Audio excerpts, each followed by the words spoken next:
We have a question about the Baltic states. They have made numerous accusations against Russia, which boil down to claims that Russia is waging a hybrid war against the Baltic countries.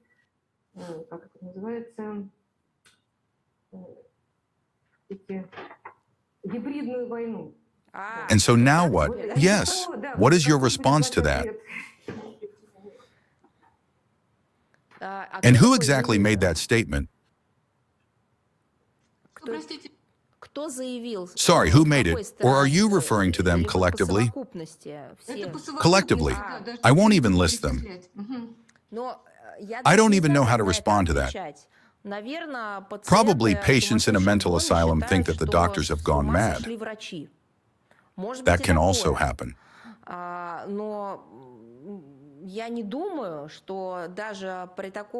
But I don't think that even with such a degraded level of analysis, which we are now observing in various North Atlantic institutions and institutes,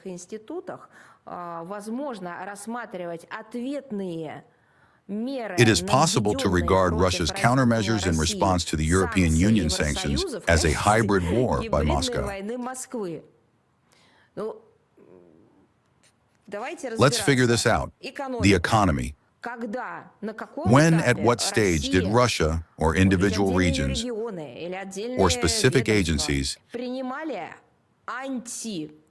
take any anti-Baltic or anti-EU initiative steps?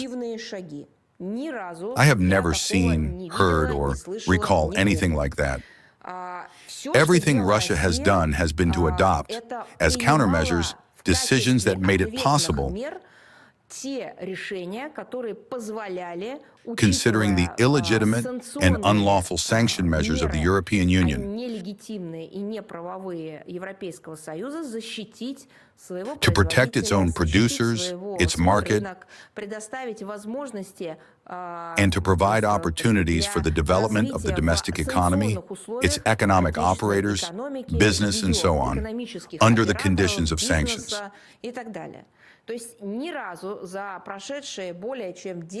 That is, not once in the past more than 10 years has Russia undertaken any initiative against the European Union countries in the economic sphere. We have only responded. Let us take the next question. Let's probably take the military sphere.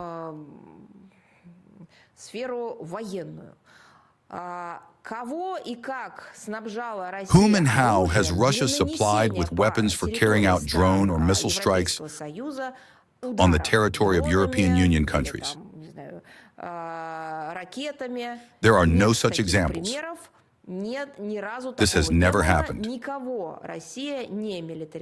Russia has not militarized anyone, has not given any instructions to deliver a strategic defeat on the ground to the countries of the European Union, and in particular the Baltic states. Naturally, it has not carried out such strikes itself either. At the same time, we see how exactly the European Union countries and the Baltic regimes are the lead singers in this matter, have literally recruited the Kiev regime and are using Ukraine, allocating multi-billion budgets and supplying an enormous quantity of weapons, specifically for strikes on the territory of Russia and for the killing of its citizens. Let us take the field of energy. Which energy agreement did Russia proactively terminate with the countries of the European Union as a whole, or with any of them individually? Which infrastructural energy project did Russia ever destroy together with European Union countries in recent years? None. Not a single agreement was, let alone torn up, even left unfulfilled. Our energy sector operators have always impeccably fulfilled all arrangements with the European Union. Likewise, all infrastructure that was under the responsibility of the Russian side was maintained in full order and operability, even despite the fact that, with the European Union's own money, drone strikes were carried out against it by the hands of the Kyiv regime, sabotage was committed against it, and so on. We are not even speaking now about what was mentioned today, the unwillingness of European Union countries to even look into that terrorist act which was committed. At the same time, we see that from the side of the European Union, there were also actions in support of the statements by the Biden administration about the need to destroy the Russian energy project, which was created together with the countries of the European Union, specifically with Germany.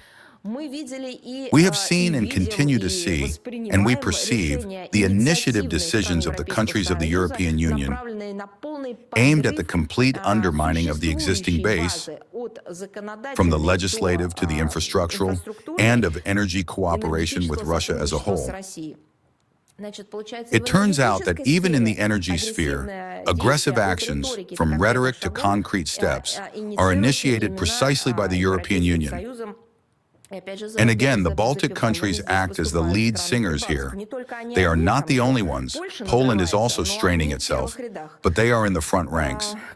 Perhaps we should recall the issue of visas, about the possibility, and now already the impossibility, of normal communication between people, of civil society, which, by the way, used to be one of the topics of Western European countries when they collectively created, together with us, the OSCE.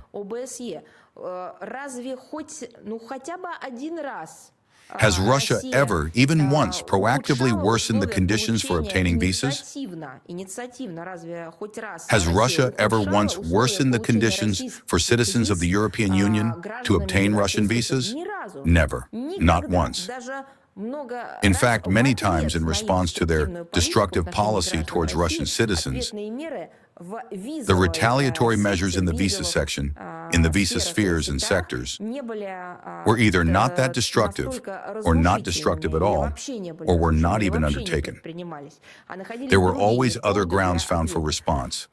Let me also remind you of the field of transport.